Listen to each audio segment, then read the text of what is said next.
Monitor message is clear. Be prepared. Be prepared for a shock-prone world. It recommends a fair and broad-based tax system, a comprehensive and scalable social protection system, and last but not least, building fiscal buffers and a return to fiscal rules. Thank you very much for your attention. My colleagues and I are ready to answer any questions that you may have. So thank you, Victor, for very nicely laying the ground for the press conference. You must be used to it by now, but just a couple of ground rules. If you want to ask a question, please raise your hands and wait for me to call on you, and someone will come and give you the mic. Please also identify yourself and your network. For colleagues who are online, you can ask your question on WebEx. Finally, for people in the room, just know that we also have interpretation in several languages. So I'll start with the room and then take some online questions. I would like to go first to Erwan, Lucas from AFP. Erwan, please. He's right there on the blue shirt.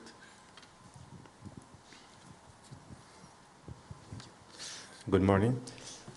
My question is regarding emerging and low-income countries, considering the fact that, as you said, we are experiencing various shocks, and most of them are already near or in a debt distress situation. How can they, by the same time, mitigate the effect of those shocks for their populations, and, on the other hand, have a tight budget to be sure that they won't have a further debt distress? Good morning. Thanks very much for your question that allows me to elaborate on a theme that I have already covered in my introductory remarks.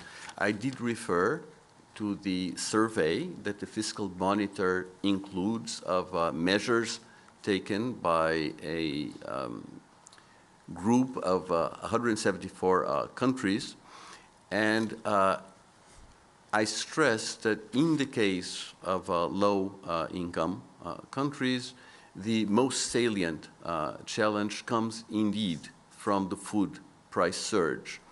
That reflects a very well-known statistical relationship that shows that the budget of poorer households has a larger share of spending on food. That applies to poorer households, it applies to poorer countries, and explains the pattern that we see.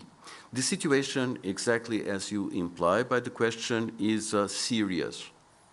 Something that has shocked me is that after decades of reduction in extreme poverty has increased in the world, and it is projected to stay well above the pre-pandemic expected path going forward. That is a very concerning development. Together with that, we have that food insecurity has increased significantly, as has the number of people that suffer from undernourishment. So the issue of nutrition and food security are crucial and priority goals. As you rightly emphasized, in this group of countries, budget resources, financing resources are scarce. But it's in the nature of the political and policy trade-offs that policymakers face that food security and nutrition have to be given priority. Moreover, you're also right in emphasizing the concern about debt levels and possible debt unsustainability in some countries.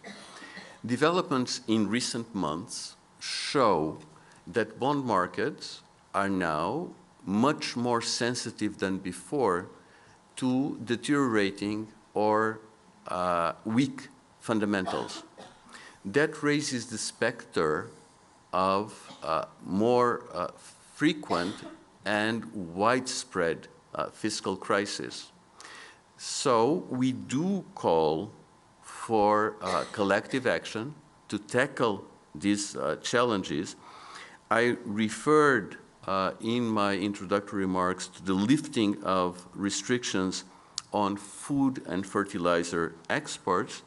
I referred the emergency financing through the new food shock window, the rechanneling of SDRs from richer countries to poorer countries, but it's also important to emphasize the need to have an orderly debt restructuring mechanism and forms of debt relief so as to help this group of countries to put their public finances, when that's necessary, on a more sustainable path.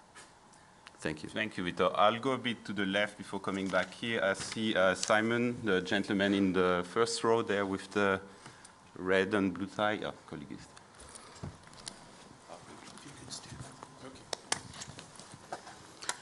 Thank you, Nicholas. Africa currently faces a multitude of crises. Virtually all the vulnerabilities and shocks that you just mentioned can be found in Africa. Unsustainable debt, yet a need for more capital, very high inflation, and a surge in food and energy prices that you just mentioned also, in addition to rising poverty and political and natural instability. Can you talk a little bit more specifically about Africa? Where do you see Africa right now? What type of fiscal policies, responses should be implemented on the continent? And what sort of assistance should be provided by financial institutions and lenders like the IMF? Thank you. Maybe I can answer this one. No, thank you very much. Indeed, Africa is suffering a set of unprecedented shocks that are creating a massive setback on economic development, but also especially on creating a food crisis and rising poverty. So we had seen a significant improvement in many areas pre-pandemic, but in the recent years, many of these trends have reverted. So what we are seeing now is, for example, according to estimates by the World Bank, 11 million more people will enter extreme poverty now than what would have been expected under pre-pandemic trends. The food crisis, as Victor already mentioned, has had a devastating effect in Africa. Some estimates indicate that more than 120 million people in Africa alone are suffering from food insecurity. They don't have enough to eat. So this is a very, very serious situation, and governments are facing extremely difficult trade-offs, as Victor already mentioned.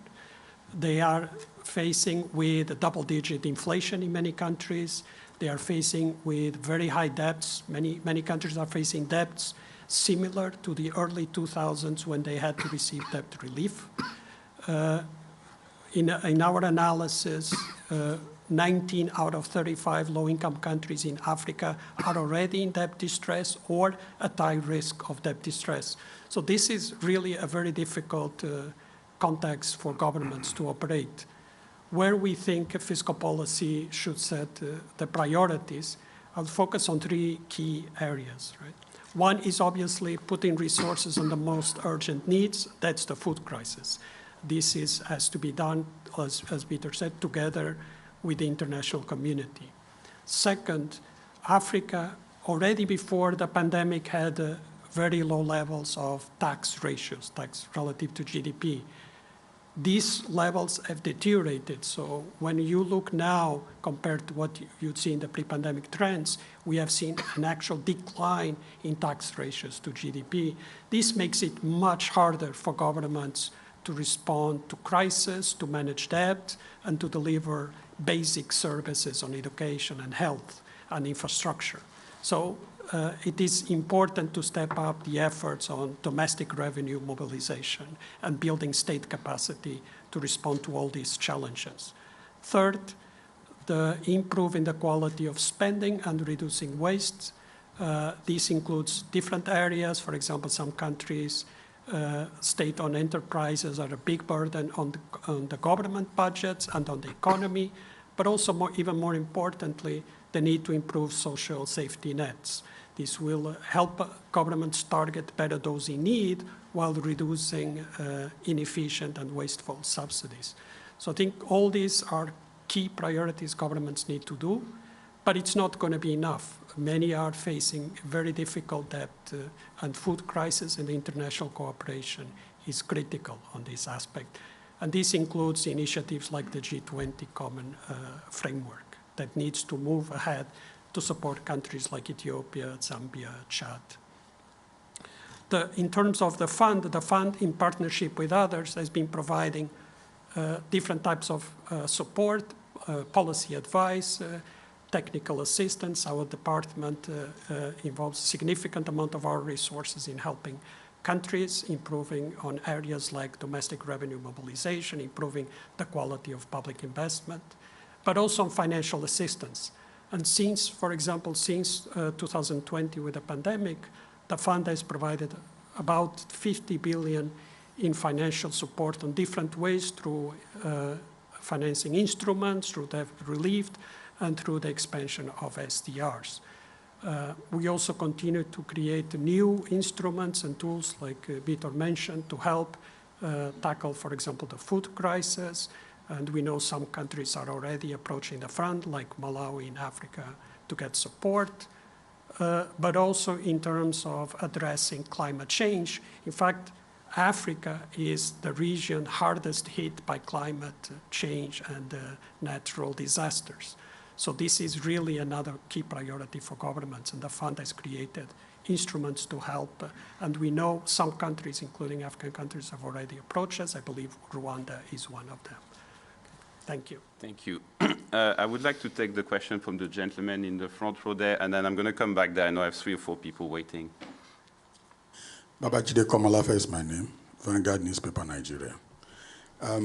You said in most countries, this means to stay the budget on its tightening course, you know. Now, in some countries, like Nigeria, there's double-digit inflation, high interest rates, and huge, fiscal deficits. Now, what of countries like Nigeria, like I said, that decides to continue to pursue an expansionary fiscal policies in contrast to what the Fiscal Monitor has just recommended? How do you see it playing out on the economy if the monetary authorities are pursuing tightening and the fiscal authorities continue to pursue an expansionary fiscal policy? Thank you. Thank you. Maybe I can take. So more generally, as I mentioned, governments are facing a very difficult environment with, in many countries, with double-digit inflation. And in this respect, fiscal policy needs to help monetary policy working together to ensure price stability. This is absolutely critical for stable growth and for sound public finances in the countries. Countries like Nigeria, especially those including oil exporters, can take advantage of rising commodity revenues to address some of these needs and to reduce debt. In Nigeria, which has benefited from higher oil revenues, in fact, we haven't seen an improvement in the deficits as we would hope, part because of the large energy subsidies, but also other issues with the production of oil and other pressures on the budget. So our recommendation is to try to save some of these oil revenues to reduce debt, but also to use them to address these emergency needs. Another aspect I would say, as I mentioned before, and Nigeria is one case where tax revenues are really low. And this really undermines the capacity of governments to react to these types of shocks and to provide key services. So I would say in case of Nigeria, where the priority is really domestic revenue mobilization, you need to increase the state capacity to to address the needs of the country. And this will also help make fiscal policy more consistent with other efforts to ensure economic stability. Thank you. Thank you. So I'm going to go back to the center and start with the gentleman on the third row who's been waiting for quite a while there, and then work my way back up. I see Lalit, I see Andrea, I see FA. Yeah, so Alex Brummer from the Daily Mail in London. Looking at the fiscal tables at the back of in the annex of the report, if you look at the gross debt to GDP of the advanced countries, the UK would seem to have one of the best paths to deficit reduction, or did have one of the best paths to deficit reduction of all the G7 countries there, and indeed one of the lowest debt to GDP ratios. I just wondered why you think it has been so badly affected by the fiscal measures which the UK government recently announced. Thank you. And we also got a question online on the UK, so maybe I read it now. You can answer both at the same time. So we got a question from Channel 4 News. Given what was said about the need for sound fiscal policy and being prepared for a shock-prone world, is the UK government's recent mini-budget an example of how not to achieve that? So let me answer the question in general terms. When I was preparing for this press conference, it came to my attention an episode at the annual meetings of 1979. They took place in Belgrade, and Arthur Burns, who had just ended his period as chairman of the Federal Reserve, delivered the Per Jacobson lecture, and it has the very memorable title, The Anguish of Central Banking. And what Arthur Burns was basically saying was that the main mistake in the conduct of monetary policy that had been made in the US during the period from 1965 to 1979, the period where inflation was getting entrenched, consolidated, persistent, was that despite the fact that the Fed did tighten a number of times, and he gives the example of 66, 69, 74, it didn't tighten for long enough to end inflation. And that, to my mind, is a very important reference because it gives an example of what may happen if policymakers, monetary policymakers, do not follow our advice of staying the course and bringing inflation back to target in a timely manner.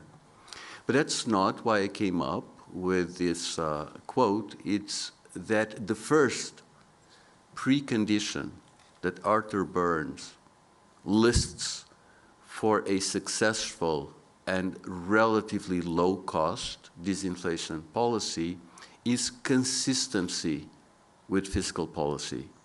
And at this point in time, I think it's very important to emphasize that the prospects for a relatively low-cost disinflation that brings inflation back to target in a timely manner are much improved if the policy mix continues to be consistent. I also refer to the general fact in my introductory remarks that markets have become more sensitive to weak or deteriorating fundamentals. Markets are looking for certainty in a very uncertain world. That is very, very difficult to achieve.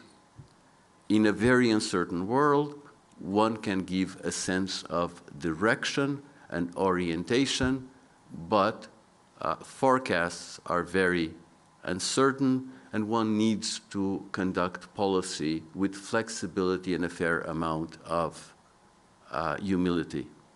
In the case of the UK does benefit from very strong institutions that have been dealing with macroeconomic challenges for a long time. The British Treasury, the Independent Bank of England, the Independent Office for Budget Responsibility, and the expectation is that the announcement of a full-fledged fiscal plan on October 31st, accompanied by a forecast, a macroeconomic forecast by the OBR and a costing of fiscal measures by the OBR, will contribute to give to the market the certainty that it seeks. Thank you, Victor. If I could go to Lalit, who is just next to the gentleman who just asked the question, on the third row there with the blue shirt. Thank you. Thank you. This is Lalit Jha from PTI Press Trust of India, nice to see you here. I wanted to ask you about India's cash transfer schemes through the digital mode. I would like to have your impression about that, and how is it working in the Indian context? Can this be replicated or implemented in other countries as well? Sure, maybe I can speak to this. So we have a table in the Fiscal Monitor that looks at some examples of how countries deploy cash transfers and more generally social programs. And there's a lot to learn from India. There's a lot to learn from some other examples around the world. We have examples from pretty much every continent and every level of income. And if I look at the case of India, it is actually quite impressive. In fact, just because of the sheer size of the country, it's a logistical marvel how these programs that seek to help people who are at low income levels reach literally hundreds of millions of people.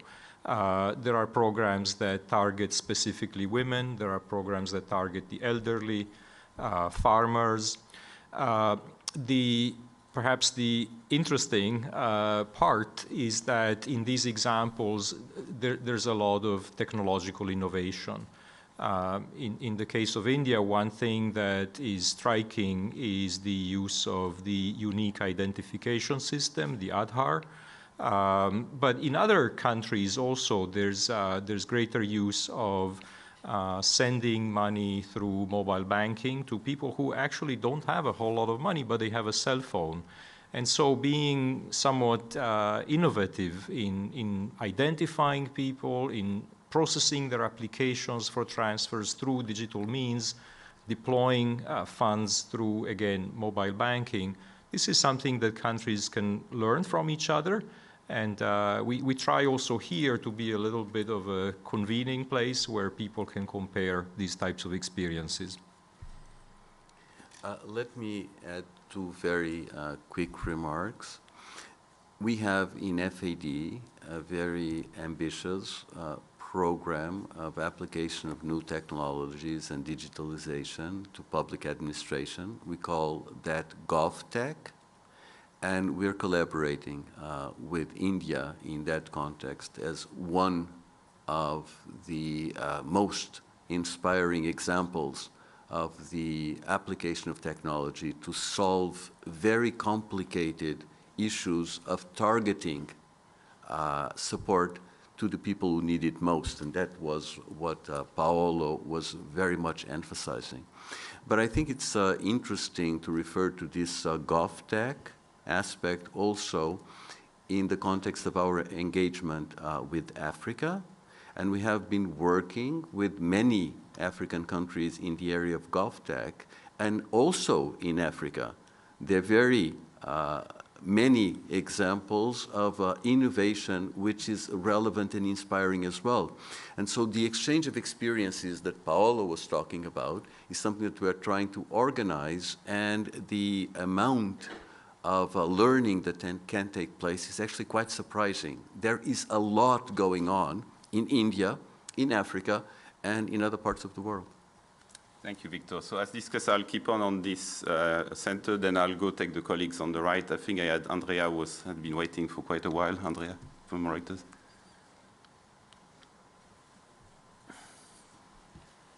Thank you, Andrea Shalal with Reuters. Thank you. I wanted to ask a lot of the things that we've been talking about, and in the Fiscal Monitor, you mentioned the possibility of social unrest.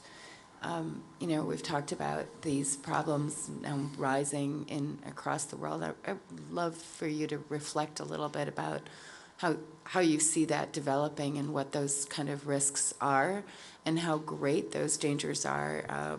You know, we've seen a lot of change already in a variety of economies, including advanced economies, but particularly in developed economies. Thanks. So thanks. It's a very difficult and open question. I will try to start off, and then perhaps Paolo will want to elaborate. So clearly, fiscal policy is very political. I was looking at the book that Alan Blinder has published, I believe, yesterday, and the political character of fiscal policy in the United States is very well documented in the book, but the proposition is general. Fiscal policy is always and everywhere very political. When you look at the Fiscal Monitor, one aspect that I believe is very important is that we have documented that fiscal policy proved itself to be much more agile, much more powerful than what was believed before. That makes a strong case for an active fiscal policy. Fiscal policy can act, can be effective, can make a difference in people's lives, so it should. But that has a very interesting implication that the Fiscal Monitor develops, and it should be part of the social contract. If the state acts to provide insurance in bad times, it should be building buffers and participating in the upside in good times, right? And that's why the Fiscal Monitor emphasizes the need to be prepared, including by having a broad-based and fair tax system that, in our view, could well include taxation of rents, taxation of excess profits, but also a flexible, comprehensive, and scalable social security system that could be adapted to circumstances like those that countries are facing right now with the energy and food crisis. So I do think that fiscal policy has a central role to play in politics and social cohesion, and has also a central role to play in terms of the social contract. I understand that my answer to your question is very incomplete, and so probably my colleagues will want to elaborate. Well, just to add that in previous issues of the Fiscal Monitor, we documented how there seems to be an empirical association between social unrest and episodes of spikes in food prices. And what seems to be also very politically sensitive, of course, is fuel prices. And that's why we have these very difficult trade-offs now, where countries have to be really very selective in providing support in the area of food and energy. And we recommend to be a little bit more generous on the food side, because, of course, that's basic survival. But when it comes to energy, it's important to be targeted and efficient because it is so costly. So there are these very complicated trade-offs. I'll stop there. Thank you. The question was whether you should brace for wide-scale social protests. Is that what's going to happen? I think the way to sort of reduce the risk of that is to give people a feeling that the money that they pay in taxes is well spent. So we put a lot of emphasis on good governance practices, giving people a feeling that there's no waste, that there's no corruption, and we work in those areas with governments, better fiscal transparency, so people have the feeling that when they are taxed, their money is well used. The other angle, and this is again a political choice, is to use more progressive types of taxation. So when you have these big crises, those who can afford to pay more perhaps should pay more so that society can survive better. Thank you, Paolo. I'll take Stefania, who's been waiting for quite a while. And then I'm aware of time. If it's okay for you, can I take 2 or 3 for this last one before I come back to you? Sure. Yeah. So I'll take Stefania, and then the 2 colleagues down the right have been waiting for quite a while, so I'll go to you. Good morning, Stefania Spatti, Class CNBC. You talked about the fact that the bond market is more sensitive to weakening fundamentals, and you mentioned the possibility of fiscal crisis. I wonder if you see such crisis happening maybe in Europe, considering widening spreads, especially in Southern Europe, and if you have a general assessment of Italy, considering usually its high debt. So, policy suggestions for the country. Thank you. So if the mic could then go to the colleague on the 4th row, 5th row there. Yeah, raising his hand. Yeah, go ahead. Thanks. We'll I have 2 questions. One is, usually it's said that inflation is a good thing for the debtor. Now you have a small graph in the report showing that debt payments in % of GDP, if I'm not wrong, are going up a little bit next year. Could you elaborate a little bit on that? Because I think what's important would be real interest rate payments, and how is that working out? And my second question is, you mentioned that fiscal has to go together with the central bank policies now. You mentioned the cost of living crisis, so governments will be tempted to spend more next year. And then there's a huge investment needed on green energy. So can you give us an idea of how this could play out next year with all those needs for financing? Thanks. Okay. Apologies if I missed it. Could you remind us who you work for? Andras from the Austrian Daily, the Standard. Okay. Thanks. And if I could go to the gentleman in front who's also been waiting for a while, and that may probably be, I'll try to take one more, but that may be the last one. Hello, I'm Robert Blome. I am a consultant and occasional opinion columnist. I was a student of Robert Mundell, and I want to bring up a point Mr. Gourinchas did yesterday for your comment, and that's the relationship between monetary policy and fiscal policy. And he's called for a consistency, and the fund is calling for a consistency in those 2 policies, namely tight monetary policy should be accompanied by tight fiscal policy, or loose monetary accompanied. I'd like to bring up Mundell's solution to the stagflation problem around 1980. And anyway, the end of the Carter administration, beginning of the Reagan administration. And Mundell disputed the concept of James Tobin's concept of the funnel. My apologies, sir. Could you make it quick and make it a question? Because a lot of people will be waiting. And the funnel is that policy. The funnel said you have to have tight fiscal with tight monetary. Mundell said the opposite. To address stagnation, you need a loose fiscal policy. Fiscal policy addresses the economic growth issue, and the inflation issue is addressed by monetary policy. So in the case of stagflation, you need a tight monetary policy and a loose fiscal policy. In that case, it was tax rate reduction. Now go to the UK now. The UK now just tried that. They wanted to reduce tax rates, loose fiscal policy, and with, Bank of England, continued policy. Thank you, and sir. it seems like the UK has done the reverse now, and still has inconsistent. Now they have now they have loose monetary policy and now tightened fiscal policy. So would you comment on the abandonment of the idea of opposite monetary and fiscal policies? Okay. Thank you, sir. Sure. So let me go first, and then let me come back. There were a couple of questions about the policy mix. So I'm not going in order, if you allow me. There were a number of questions about the policy mix. When we are in a situation where inflation is the dominant policy priority, having a alignment of fiscal and monetary policy in terms of the policy mix is beneficial for the credibility of the disinflation policy stance, and it reduces the costs of disinflation.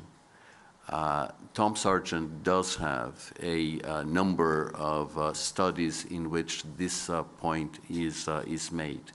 If I were to make a structural policy argument in terms of the fiscal policy, my favorite example would be the necessary green transition and climate change that is associated with quite sizable investment needs, and that is something that we discuss in the context of a publication that we put out yesterday, the return of fiscal rules, and we also discussed it in a paper that came out some weeks ago about the European fiscal governance setup. In both cases, the importance of taking into account the role of fiscal policy to facilitate structural change. In particular, in that context, the green transition is well documented, and Paulo Medas was associated with both publications. So I'm completely aligned with Pierre Olivier, and it could not be otherwise. Now, when it comes to the mechanism through which inflation in the period 2021-2022 contributed to reducing the public debt to GDP ratio, the main reason why that is so, the clearest example of the mechanism at play is given by advanced economies, where central banks were at the effective lower bound on interest rates. Fiscal policy tightened in 2021 in many places, continued in 2022. Monetary policy was mostly unchanged in 2021, which basically means that with the increase in inflation, real interest rates have fallen, and that's the mechanism that you evoked to explain the dynamics, and that is correct. When you're doing an accounting exercise, you actually have most of the effect through the denominator effect, through the behavior of the nominal GDP, but the two reasonings are the same. It's basically an accounting identity. So you can explain it from one angle or the other, but it's basically the same. On your point concerning debt risks, when we look at debt risks around the world right now and look at cases where countries are in vulnerable positions as understood as high risk of debt distress or debt distress using various methodologies, we identify a considerable number of countries, in excess of 50, that do have those vulnerabilities. We do not list, in the list, there are no countries that you refer to. That doesn't mean that there are no debt risks, but they're not as severe as the ones that I was talking about when I referred to countries that are under clear and present market pressure at this particular point in time. When you look at the specific case of Italy, Italy did increase its debt to GDP ratio very considerably in 2020, as most countries have. If you look at our latest estimate, you see that the public debt to GDP path for Italy is actually below what we were forecasting 1 year ago, and there is a forecasted slow decline in the public debt to GDP ratio. If one looks at the primary deficit for Italy and compares with the path that was predicted pre-COVID, in the years 2023 and 2024, the primary deficit is already very close to the pre-pandemic projected path. GDP is also, in that horizon 2024, recovering to the growth path that was forecast pre-COVID. Now, there are important changes in the composition of the budget. In Italy, there has been an emphasis on growth. There has been an emphasis on sustainable growth. There have been important structural reforms that have been carried out or are in train, and it does look from that viewpoint that the strategy of Italy is a prudent strategy which is appropriate for a shock-prone world. Thank you. Anything that you want to say? No?